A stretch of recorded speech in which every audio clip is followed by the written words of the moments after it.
गाजरापासून salad, नंतर गाजरचा हलवा ह्या गोष्टी आपण नेहमीच खातो. पण गाजरापासून पराठेसुद्धा बनवू शकतात आणि तेही खूपच टेस्टी. चला तर आज मी दाखवणार आहे गाजरापासून टेस्टी असे पराठे.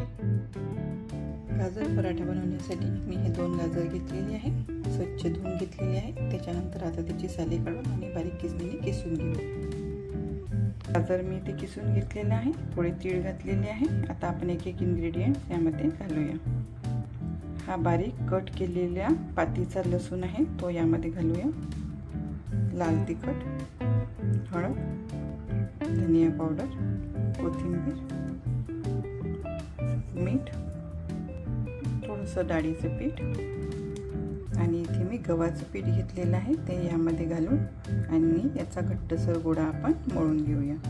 अशा प्रकारे मी गाजराच्या पराठ्याचा गोळा मळून घेतलेला आहे. आता आपण याचे पराठे करूया. हे बघू शकता, या साईजचा मी गोळा घेतलेला आहे. आता आपण याचा पराठा लाटून घेऊया. पराठा मी लाटून घेतलेला आहे. आता मध्ये आपण एक होल करूया.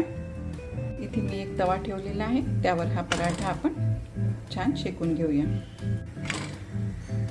यावर आपण तेल सोडूया, मध्ये सुद्धा तेल घालूया, दुसऱ्या साईडने सुद्धा तेल लावून घेऊया.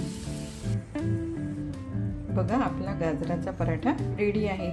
मुलांना तुम्ही टिफिनला सुद्धा हा पराठा देऊ शकता. अशा प्रकारे आपले गाजराचे पराठे रेडी आहेत. तुम्हाला जर ही माझी रेसिपी आवडली असेल तर नक्की लाईक करा आणि माझ्या चॅनलला सबस्क्राईब करा.